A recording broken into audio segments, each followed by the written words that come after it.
I'm Tom Fitton, President of Judicial Watch. Judicial Watch is a nonprofit educational foundation that focuses on government accountability and seeks transparency, integrity, and accountability in the rule of law. We're a widely supported organization, and we use the Freedom of Information Act often to get access to government documents that are being withheld too often illegally from the American people.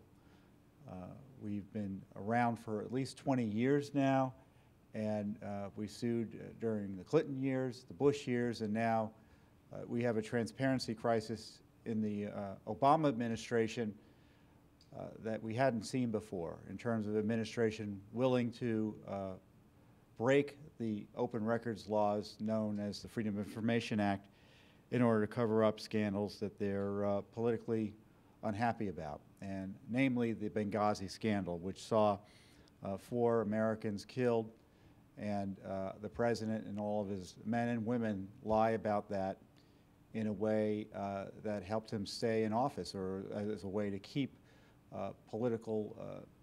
his campaign alive and directed towards re-election and not distracted. And this Benghazi attack, of course, occurred on September 11th, 2012, and it's been years, and we still don't have sufficient answers to many of the questions that have been raised about that attack, what happened before it, during it, and afterwards. And Judicial Watch, and not Congress and not the media, has been able to use the Freedom of Information Act to gain access to information about Benghazi in ways that are really quite extraordinary. It's a credit to our litigation team, our investigators, and all of our staff. And last year, in separate Freedom of Information Act litigation, Judicial Watch obtained the infamous Rhodes email from the White House showing that it was the White House that was directing the false narrative about the Benghazi attack being the result of a demonstration and an obscure internet video. And it wasn't intelligence agencies that were behind these talking points. It wasn't anything else. It was White House political operatives, and these operatives were not only putting out false information about what happened at the attack and the reasons for it, but were actually trying to use the attack to bolster the president's leadership, again, in the days running up to an election. And it was our disclosure of that information, which was withheld from the White House, which the White House, withheld from Congress unlawfully, that resulted in John Boehner saying enough is enough. And despite his opposing the appointment of a select committee for months and months, he finally agreed to the appointment of a select committee. So Judicial Watch's work has actually led Congress, and it's really a terrible indictment of our oversight systems here in Washington, that it's Judicial Watch and not Congress and not the allegedly independent media that is finding this information. In June of last year, Judicial Watch, as part of its Benghazi investigations, took note of Secretary Clinton's, or former Secretary Clinton's, comments about Benghazi, that she took a lot of notes about the attack. And when asked if those notes would be made available to investigators on the Hill, she said they can read the book. And so that resulted in a Freedom of Information Act request about those notes and any other reports and things associated with the Benghazi attack. And the administration, again, ignored our request by and large, and so we've had to sue. And as a result of that lawsuit, we've gotten some documents. Last year we received some documents, but this year, and most recently last week or so, we received really extraordinary documents that confirm that the top officials in the State Department, meaning the top personal aides to Mrs. Clinton, knew immediately what was behind the Benghazi attack, the nature of the attack. It was not a demonstration. There was no internet video involved. And yet, despite that knowledge, they continued to put out false information. In fact, the documents show that within a half hour of the attack happening, Hillary Clinton's top staff knew exactly what was going on. And these documents are extraordinary in that regard. The Chief of Staff at the time for Mrs. Clinton was Cheryl Mills.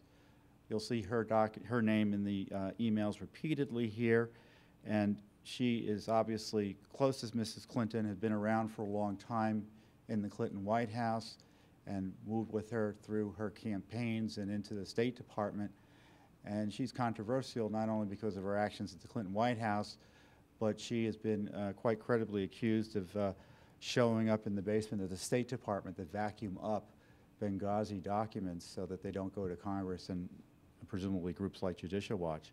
But nevertheless, we did receive this tranche of emails, and I'm going to ask our camera operator to begin focusing in on them.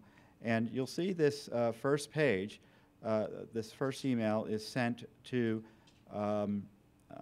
is an email that is forwarded to Cheryl Mills, Jacob Sullivan, and Joseph McManus. And Joseph McManus is the executive assistant to Hillary Clinton. I believe he has an ambassador rank, so executive assistant is seemingly a very important position within her office. And Jacob Sullivan, again, another important official in the in the State Department at the time.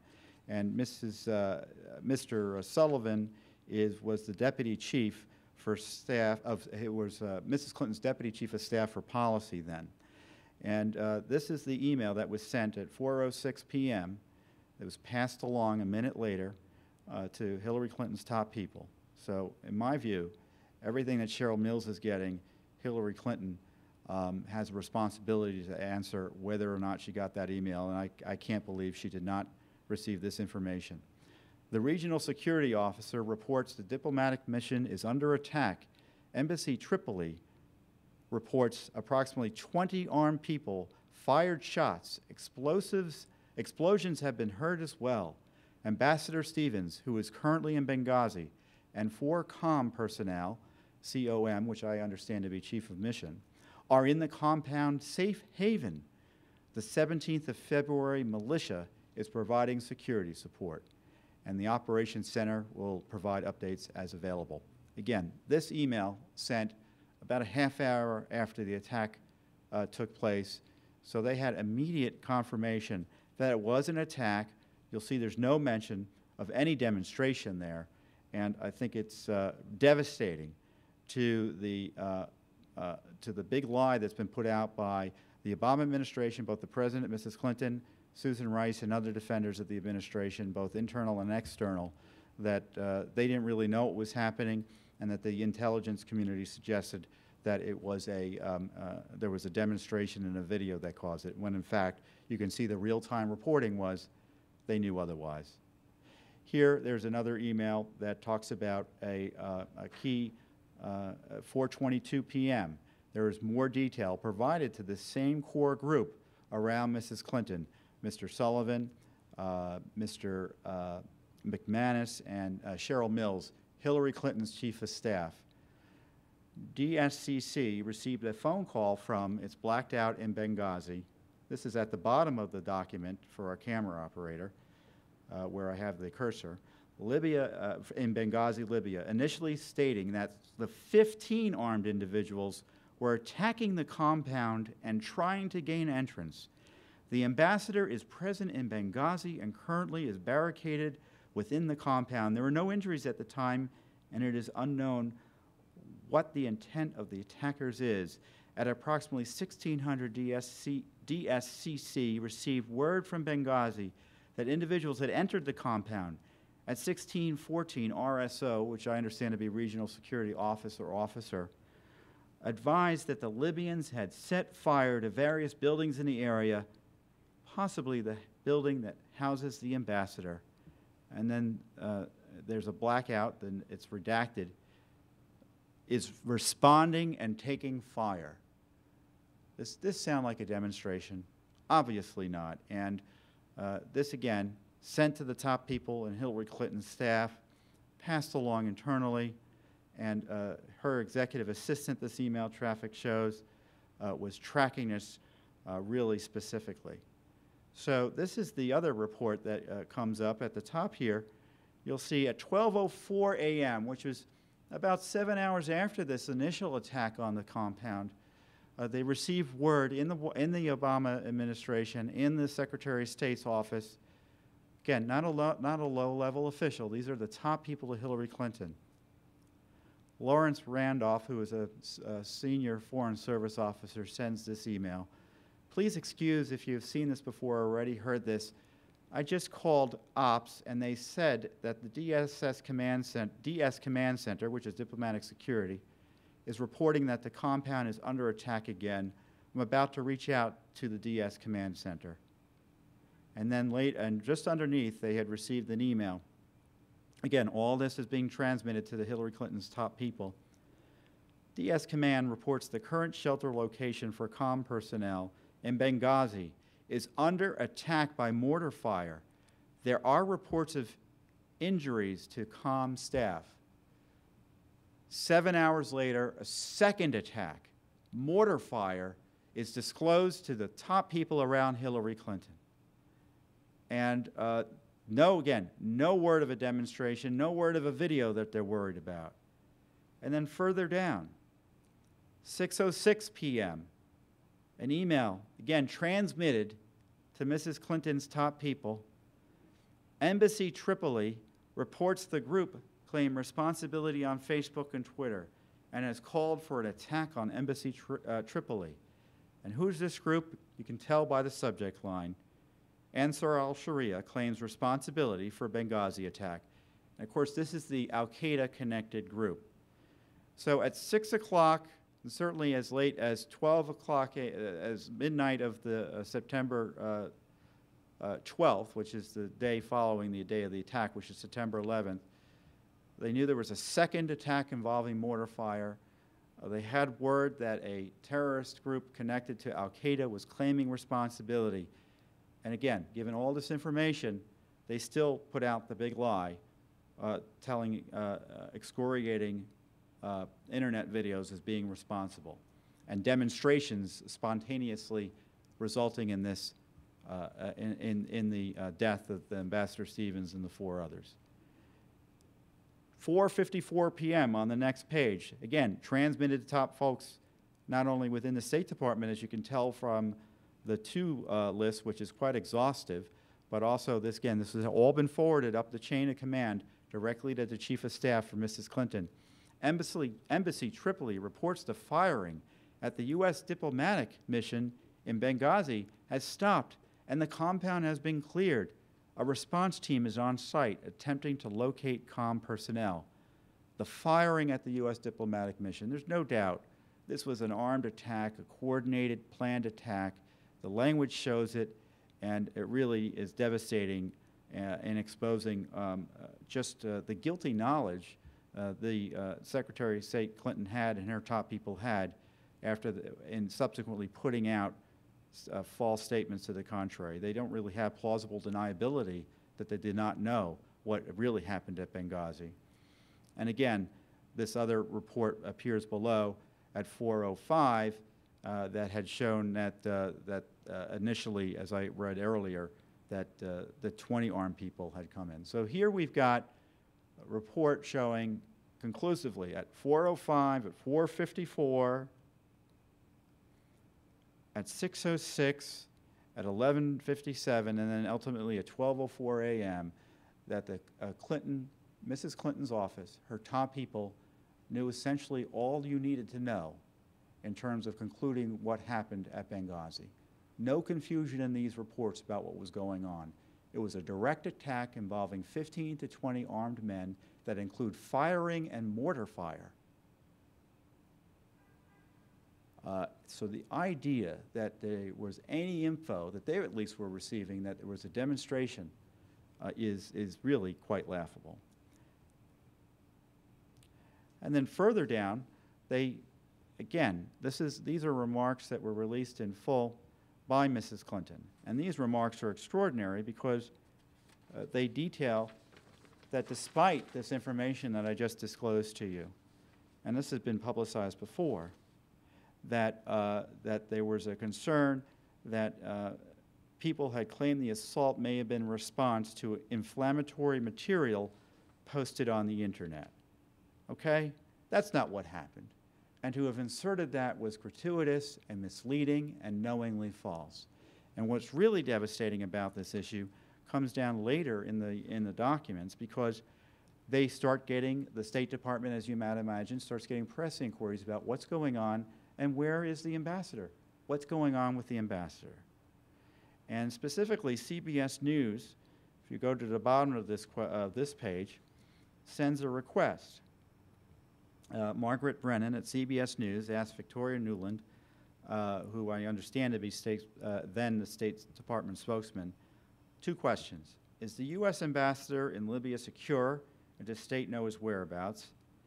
And then the second one, does the State Department stand by the earlier statement made by U.S. Embassy in Cairo, the Secretary's statement, which, by the way, had been issued in the middle of the night. So shortly after that 1204 email describing the mortar attack and the other armed attack on the personnel in Benghazi, Mrs. Clinton puts out a false statement and a misleading statement.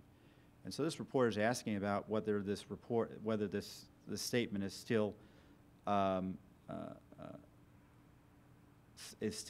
accurate. The Secretary's statement on Libya suggests that State is uncomfortable with the characterization used in the earlier statement, but does not explicitly disavow some of the tweets released from the embassy.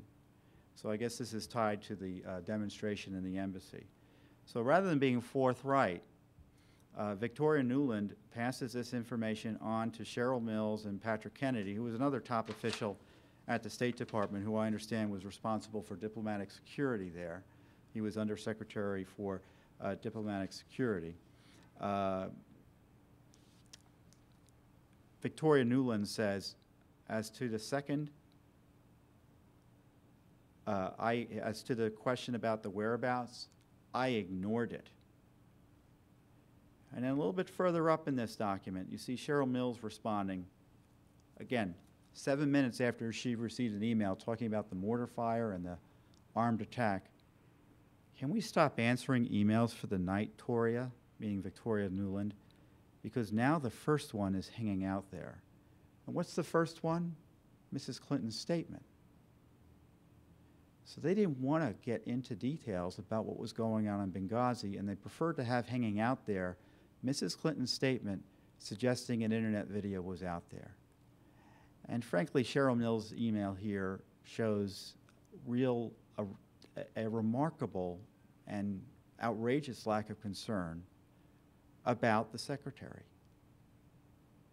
It seems to me that Ms. Mills wants to go to sleep more so than worrying about having multiple statements out there. But it seemed to me there'd be an obligation on the part of the State Department, given the ongoing crisis in Benghazi, which was just, again, at 12:04, they had just been alerted, was continuing again. Cheryl Mills didn't want to say anything, even as she knew there was an ongoing attack at the Special Mission Compound. So, again, Victoria Nuland, again, confirms that the Secretary's State statement was authoritative, excuse me. So there's no doubt that you have really a smoking gun trail of emails showing that the top people at Hillary Clinton's office, and then of course you have the statement by Hillary Clinton herself.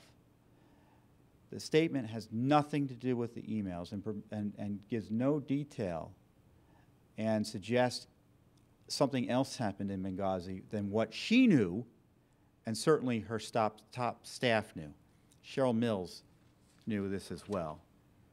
So this is a real devastating indictment of what Mrs. Clinton knew and when she knew it. And as I said, it makes a big difference when she knew and what she knew it. And she says, what difference does it make? But if she's lying to the American people almost immediately about the Benghazi attack, you have to wonder whether there were 2 presidential campaigns she was worried about, not only Mr. Obama's, but her own then, I think, nascent campaign. So later on in the emails, we see a series of emails pushing out, again, the false narrative. And later on, another State Department official is very excited to look at an email put out by a liberal activist on the outside, who is subsequently been appointed to the Obama administration. And the activist is Rabbi Saperstein, who is with the Religious Action Center. His name is Rabbi David Saperstein, is with the Religious Action Center. And the core part of I would draw your attention to the part of the release he pointed out where he said that he talks about the video. I also stand here today to condemn the video that apparently spurred these incidents.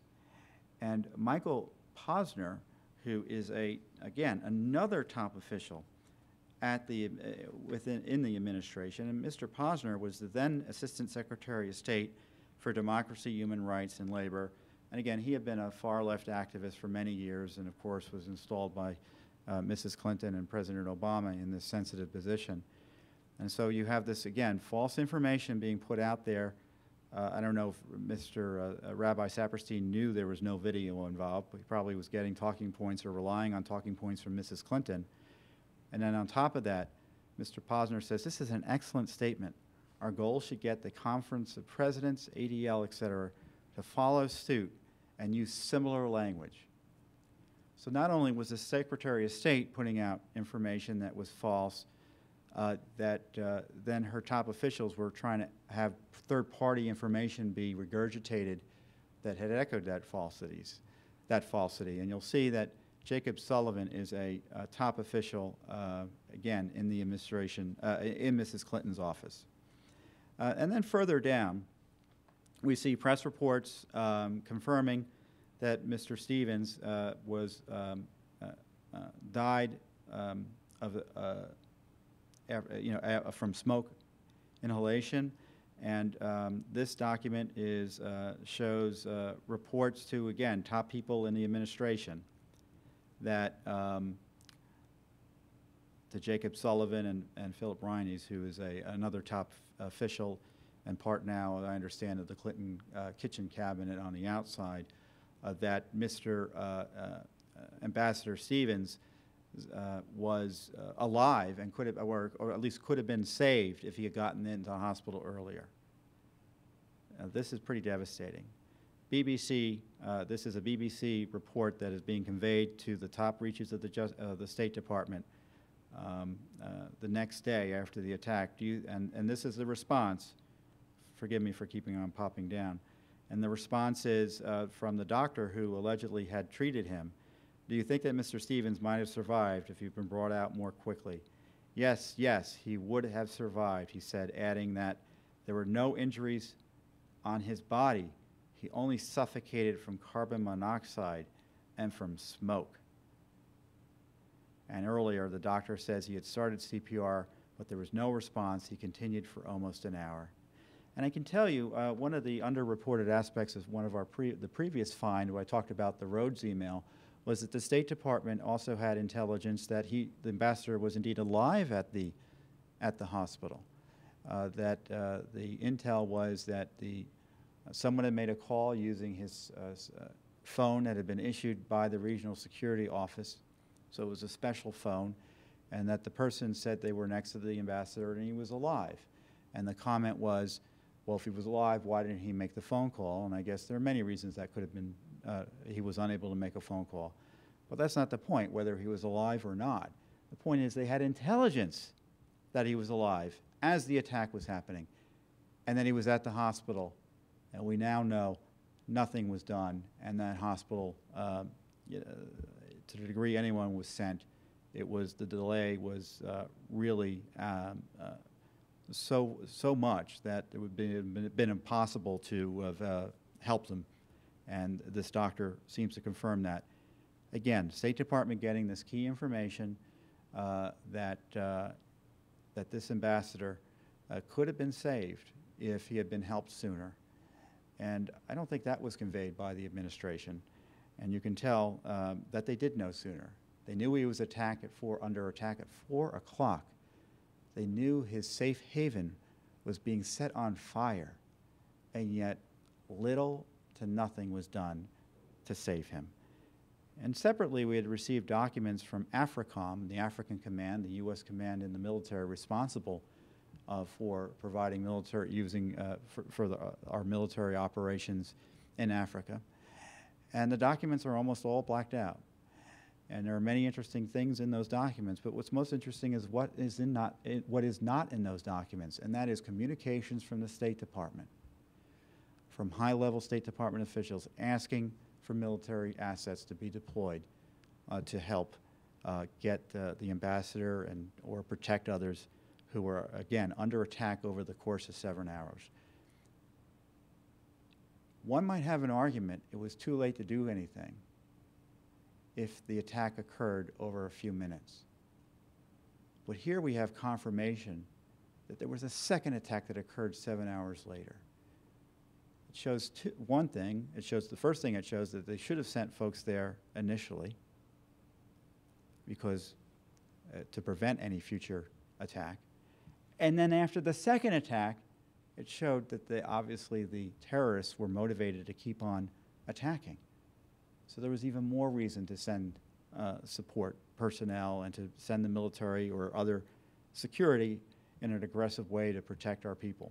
And that wasn't done. And it wasn't like they found out 2 days later that the 2 attacks occurred over 7 hours and they didn't know the nature of the attacks. They knew the nature of the attacks. They didn't even need drone video. They were getting real-time reporting, it looks like, from their folks in the diplomatic security arm of the State Department. And by the way, diplomatic security arm of the State Department also put out false information. They knew what was going on, and yet they suggested, despite knowing what was going on, that a video and demonstrations were behind the Benghazi attack. And so the lies out of the State Department were fast and furious. The other document that is of interest is the secure video teleconference list that occurred on September 4th. So on September 14th, these documents show at 7:15 a.m., which was a few days after the attack, the Friday, I believe, before Susan Rice did the full round of talk shows putting out the big lie about the internet videos and demonstrations. There was a secure video teleconference, and invited participants included top officials at the State Department, the CIA, and the White House.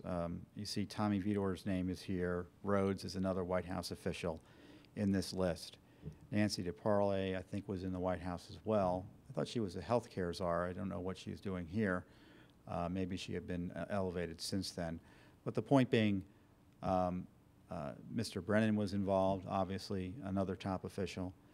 And we asked for notes, and we haven't gotten the notes from this meeting, but I would suggest that this meeting is going to be very important to understand what occurred during that meeting, to find out who was involved in the cover-up and who knew what and when and what the accountability was. Now, I've showed you documents that they have released, but I'm going to show you information they haven't released to us. And here there's a report. At the bottom here, there's a report that says, there's a news story, and the headline reads, exclusive, and this is September 13th. America, quote, was warned of embassy attack but did nothing. These records demonstrate that. The other, and this email was sent to Tommy Vitor, who was, again, a top PR person in the National Security Council in the White House, who, after our release of information, confirmed that Mr. Obama was not in the Situation Room in the White House at any time during the attack. So what was the response? Don't you think everyone would be curious to know what the White House and the State Departments and the CIA's and other officials' response were to this headline? All that's blacked out. All that's blacked out based on a B5 exemption, which is the deliberative process exemption.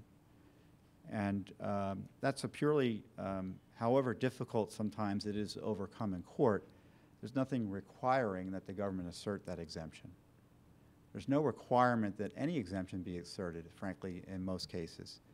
Certainly on the exemptions this administration relies on to keep information away from the American people.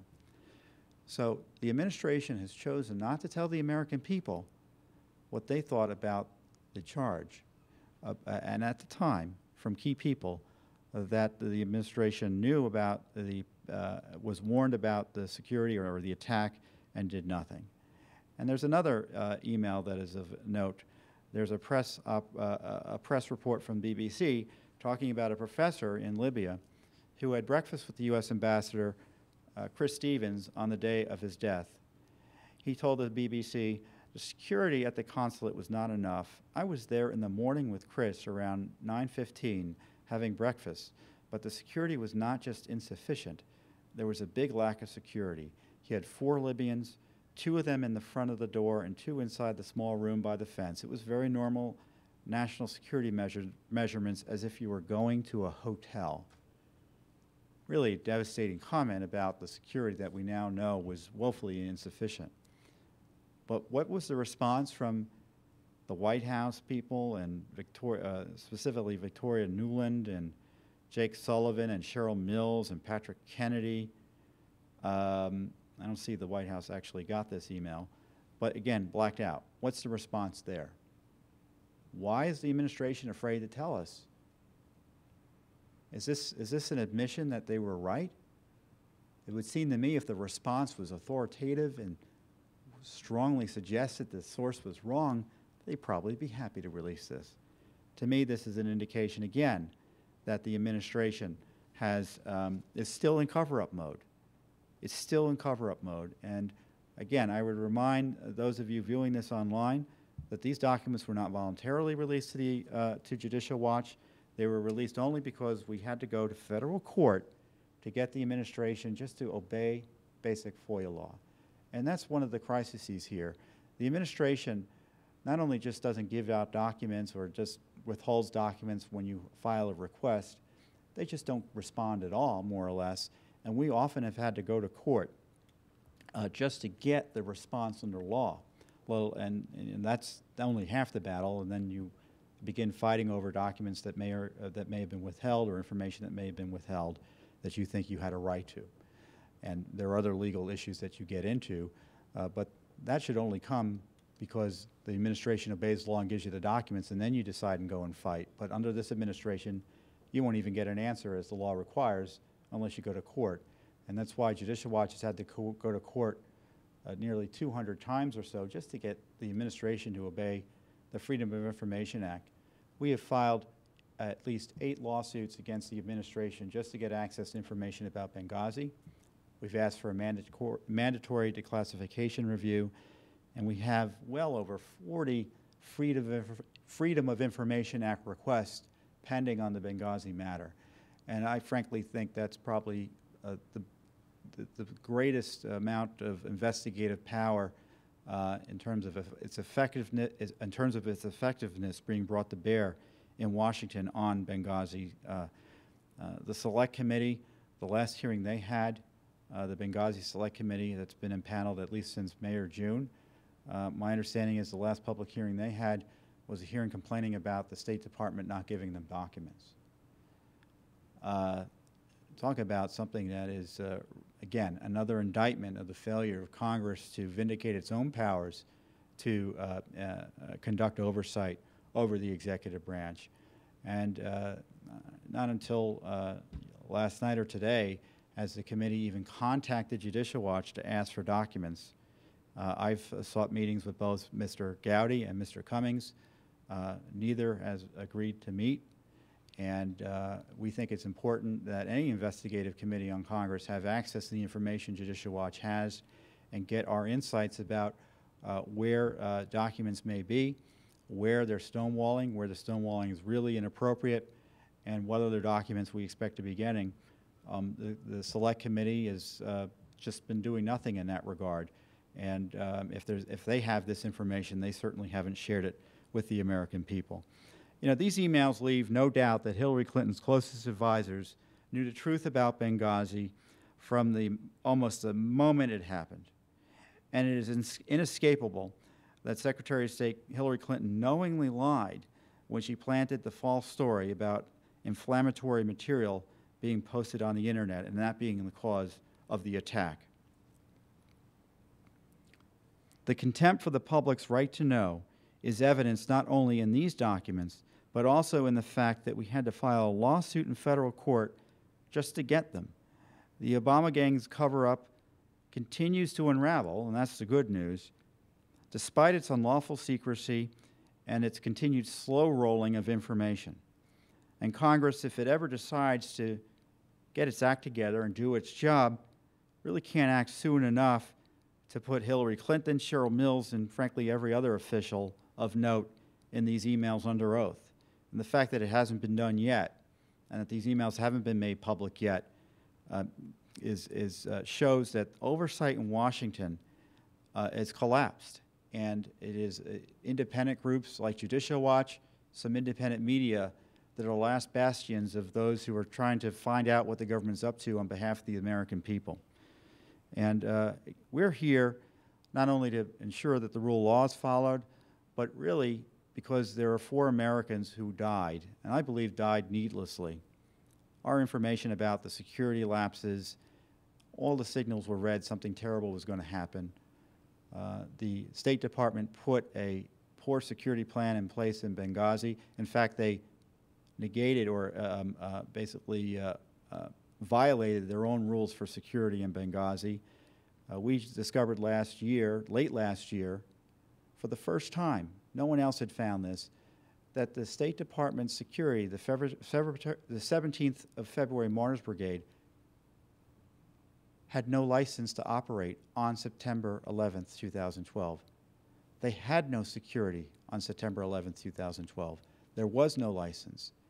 And the State Department on that date had an email, one of the top security officials, we've had emergencies like this before. So if there was security, you can see why it probably was ineffective, because those guys, practically speaking, did not have a job. And the State Department has known that for years and had been withholding it from Congress and the American people, and it was only disclosed thanks to a Judicial Watch lawsuit. But we're here also for those who died, Ambassador Stevens, Sean Smith, who was just a management, it looks like an IT guy. He was a U.S. Foreign Service Information Management Officer. He didn't sign up for this. Obviously, you put yourself at risk when you go abroad, but you expect that your people will be there to save you if push comes to shove. And then a few hours later, during that mortar strike, those 2 CIA contractors, great American heroes, Tyrone Woods and Glenn Doherty, were killed. And many, many other people were injured. It's strange how the media isn't interested in finding out what those injured people think of the administration's stonewalling here. And so the administration has a lot to answer for. But I can tell you, based on our experience and communications with family, those who have family in the military, people who are in the military, those who have family deployed overseas and other government agencies, either from state and other civilian agencies, that their morale has been decimated by what happened in Benghazi. Because the concern is that if your embassy is overrun, if your position is overrun, if you come under attack, that everything within the United States power that can reasonably be brought to bear will be directed to try to save and protect you. And that wasn't done here. The U.S. African Command basically was ineffective and didn't know and had no response and made no use of the assets, it looked to me, available to it. They've received no direction from the Pentagon, it looks like, and it looks like they were left to fend for on their own and come up with a solution, and the solution was no solution. And then you had the State Department getting this information, Hillary Clinton's State Department, that there was an attack by armed men, and there was mortar fire, and the ambassador's safe haven was set on fire, and yet they still did nothing. No one asked the military for help, and the military wasn't directed either by the commander-in-chief or the folks who could otherwise authorize really the resources being brought to bear in a significant way to save these men. It remains to be a scandal of the ages, and it is not going away. We did a poll of the American people who voted on Election Day with Kellyanne Conway's The Polling Company in partnership with Breitbart. And the poll asked the American voters, people who voted on Election Day in November, the election that gave the Republicans control of the Senate, cemented control of the House by Republicans, if Benghazi and the IRS influenced their influenced their votes. And obviously many did. And of those, there was a significant number that voted more for Republicans than Democrats. And in the Senate, it made the difference, it can be argued, in getting Republicans control of the Senate. And Judicial Watch did not disclose information to help anyone win, but the fact is, our disclosures led to concerns about the Obama administration that were expressed at the ballot box. And it seems to me, both in terms of the Benghazi scandal and the IRS scandal, you can fairly conclude that this Congress is the Benghazi IRS Congress, and that the first thing that should have been on the plate of the United States Senate was initiating a Benghazi investigation in an aggressive public way, and instead they're figuring out how to give President Obama money to nullify our immigration law and put our public safety and national security at risk. So if you want to know why people are upset with the way things work in Washington, you'll see the failure of leadership in Congress to get at this issue, the failure of the media to have any curiosity about this issue, and the failure of the administration to do its really God-given, the duty they really swore an oath to, which was to protect our people when they come under attack. And this president's refusal to exercise and be diligent about his duty and responsibility as a commander-in-chief really will be the stain of his presidency, I think history will demonstrate. And Mrs. Clinton, again, has a lot to answer for. And I can tell you, we still haven't gotten those notes from the book, or the notes she took about Benghazi that she says she used for the book. Those notes would be subject, I think, to the Freedom of Information Act. And they've yet to give us those notes. There are two more productions they said they're going to give us, one in April and one in June. But it's going to be very interesting to see is Mrs. Clinton's notes on Benghazi being withheld improperly under the freedom of by the Obama State Department. Again, the Justice Department, of course, is involved in protecting these disclosures or protecting this information from seeing the light of day as well. So this cover-up requires a lot of government effort and lots of lawyers in the Justice Department and lots of officials in the State Department. So we're spending a lot of money helping Hillary Clinton protect her reputation. And it's taxpayer money, and that's inappropriate. And so we're happy to be in court on this and many other cases about Benghazi. So with that all being said, I know our senior litigation, our director of litigation, Paul Orphanides, who's also on our board of directors, is here at Judicial Watch. Paul, did I miss any legal issues that we should be aware of? So documents that we forced out of the administration show that Mrs. Clinton, without a shadow of a doubt, knew or should have known what was going on in Benghazi.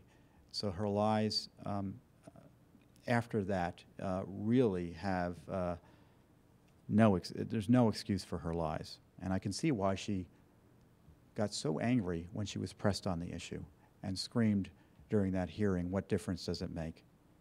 That's someone who is misplacing their energy and focused on something they're nervous about, which is the fact that she, like she's been wont to do so often in the past, was caught in another lie, and she didn't want to talk about it. So I don't know if there are any questions from the media present. Sarah? You know, I do have one question. Did you find any emails by any chance, or have you requested any emails as to the timing? Because there was the talk that there wasn't enough time. I mean, I've spoken to people in the Pentagon as well about this. There wasn't enough time to get anyone out there to do the job. How did they know how long it was going to take? I mean, when an attack happens, an attack happens. So when I've talked to people very familiar with what happened in Benghazi, their one question is, nobody knew how long this attack was going to take. And even if there were Americans dead on the compound, you would still want backup support to remove them from the compound. I mean, you don't leave Americans dead on a compound. So did you find any information whatsoever about the talk of time? Not in the documents themselves. They gave us several hundred documents. I think there were 400 pages, if I recall, in the AFRICOM case. And these are the documents showing from their operations center what was going on and traffic back and forth. The initial draft order put out by one of the top military officials leading AFRICOM was a broad order seeking troops in support of anti-terrorism operations in Libya to protect national assets there. It was a very broad order, and that draft was provided to us. But the actual final orders that were from just gleaning what was released to us versus what was withheld was much more narrow. And we know subsequent to this that they did try to deploy special forces, but they were held up at the Tripoli airport. Nothing was done. You know, it was almost as if, well, they're held up, what are we going to do? And then looking at documents, the deposition testimony or the interviews of AFRICOM officials, it seemed to me some of them didn't know what the capabilities were they had access to. One of the admirals said, well, what would an F-16 do? Or an AC-130? Well, that's a weapon of mass destruction. Why would we want that? I don't think time was an issue. It was lack of imagination and lack of urgency. And I understand maybe if the military is just getting this limited stream of data, not responding appropriately, but the State Department knew what was going on, and there was no urgency from the State Department, there was no urgency from the President, no urgency from the Pentagon. The AFRICOM was left to fend for themselves, and I think their decisions and response was wanting, but they did not want to send large numbers in, and to the degree that anyone was sent in, it was special operations, and by that time, it was it looked to me like a cleanup operation in terms of the recover bodies and injured personnel, as opposed to, I think, doing something more significant. Even then, they didn't know what was going to happen. And we had Americans in Tripoli. Was there going to be a subsequent attack on Tripoli? They had word that the terrorist group who took responsibility wanted to attack Tripoli. Was a military presence increased at Tripoli? I don't think so. Really, and to me, that lack of urgency is because this president had made the decision to eliminate Muammar Gaddafi and allow him to be killed, and the consequences were a Libya that was going out of control, increasingly under the thumb of Islamic terrorist groups affiliated with al-Qaeda and others. And in order to get that under control, he would have had to have a military presence. And that would have been devastating to his election campaign. And to admit that failure, to have a significant military presence after this attack, would have also, I think, been devastating to his military campaign, his election campaign. And so that's why these men were left to fend for themselves, and no one was sent. And we've uncovered documents. We had a retired military officer do their own FOIA of naval assets, and he gave us that FOIA response, which showed 24 ships or so in the region, some of which certainly could have been used. And there was a rapid reaction force called CIF that was available to AFRICOM. The military official who was interviewed by the House suggested he really didn't know what it was for, because that was the Army and he was in the Navy. Really, really terrible circumstances in terms of a failure there. And but what's really interesting about those House investigations, and this again another indictment of Congress, it looks to me that like the response, the investigation to the military response did not include a review of documents, only interviews of military officers and others a year or so after it happened. They didn't look at the documents, it seems to me, that Judicial Watch was able to obtain, nor did they seemingly even ask. It was a long answer, but... No, it's a good answer. Can I ask a follow-up really quick? Sure. Sorry, I have a lot of questions here. But you had said that Representative Gowdy has not contacted Judicial Watch to request these documents?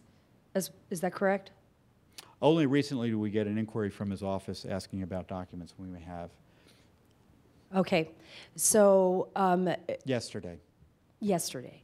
So do you know, or do you have any information on whether or not they will be subpoenaing, anybody will call Cheryl Mills or any of the personnel that were working with Hillary Clinton at that time, once again, to testify? You know, again, they're conducting interviews, and I'm not a lawyer, but my understanding is lawyers like to have documents before they start asking witnesses questions. And maybe if they don't have the documents, you immediately bring them in, so you kind of get them on the record and then maybe bring them in again once you get documents. But the idea that any interviews would be, that only one interview or one hearing would take place without any of the documents being available is just a, that's negligence in terms of oversight. That's unacceptable. If you don't have the documents, if you don't have these documents, why would you ask Cheryl Mills any questions or Hillary Clinton any questions? This is the key. Otherwise, you're just relying on their memory and hope that someone else may have a different recollection. Congressional investigations need a lot of kind of rejiggering and rethinking along those lines, and there's got to be greater focus, and this goes for both parties, in getting underlying documents and thinking of different ways other than the kind of ham-handed and inefficient ways of forcing the administration to comply with record requests from Congress, most of which are legitimate. We're not asking for you know, give us records about the weather on you know, about what was happening at the state, you know, the weather at the State Department on a particular day. This is a major issue, and so Congress really has a obligation to figure out what went on. And if the administration is stonewalling, they've got a series of powers that they can use that they haven't used to date. And it's, they owe it to those men who died to do everything they can to find out what went on and hold those responsible to not only get accountability for those deaths, but also to reassure those who are out there now nervous because of the Benghazi happened and everyone got away with it, and the guys running the show are still in power, and they're afraid that they're going to be put at risk again if things hit the fan. Congress has a lot of rethinking to do when it comes to oversight, and this latest information demonstrates it. Again, released after the election. We filed this lawsuit, I think, in when did we file this lawsuit? We filed this lawsuit, we asked for the documents in June. I think we filed the lawsuit shortly before the, well, the date speaks for itself, but we filed the lawsuit around I think in the fall, a few months later. September, I believe. So either way, you know, the point being, we shouldn't even have to sue to get these records. And it was 2 years after the fact. Why did the House have this? I don't know. It's a question for the House. What's the Senate doing? I don't know. The fact that I don't know and that Judicial Watch doesn't know, given all of our work in the area, boy, it shows there's not much impact or interest from the Hill on this issue. So with that being said, these documents are available in their entirety on our internet site at judicialwatch.org. All the other documents I referenced are available as well, including the White House smoking gun that led to the appointment of the Select Committee, these documents from AFRICOM, documents also showing the details about the failure of security at the compound and how they knew that security was lacking, and people were afraid, frankly, to be even at the compound because of the prior terrorist attack that had taken place in June, again, tied to this same group. Really, this ought to be, if there are any doubters about Mrs. Clinton's guilty knowledge about Benghazi, these documents ought to lay those doubts to lay any doubts to rest. So that being said, thank you for your attention, and again, all the documents available at judicialwatch.org, and we expect to get more And I think Mrs. Clinton should ask, why aren't these notes been made available? Did she take them at the State Department about Benghazi, where they got, she was in government, she took these notes, they're subject to the Freedom of Information Act request. How many notes could she have taken? Why haven't they been released to the American people? In our case, they're taking months and months to release records over months and months, and we'll see what they give us in the future. There's nothing preventing the immediate release of these records in response to public interest. Certainly it is required by our lawsuit, and Congress has already asked these documents repeatedly, and the fact that this is I think our 8th and 9th lawsuit that led to this, or our 7th or 8th lawsuit that led to the release of this document. This is just unbelievable to us in many ways, just in terms of the lawlessness, in terms of transparency, and the lack of oversight by the Hill, and the fact that this administration, this president, who promises to be the most transparent in history, would allow his agencies to withhold information of such a grave nature. And the information, the only reason to withhold it is because it would cause him political embarrassment. That's a president who doesn't want to be accountable. And it's the opposite of transparency. And Richard Nixon is probably rolling in his grave thinking, boy, if I'd only taken President Obama's position on transparency, I probably could have survived my second term. So thank you for your help, for your attention today.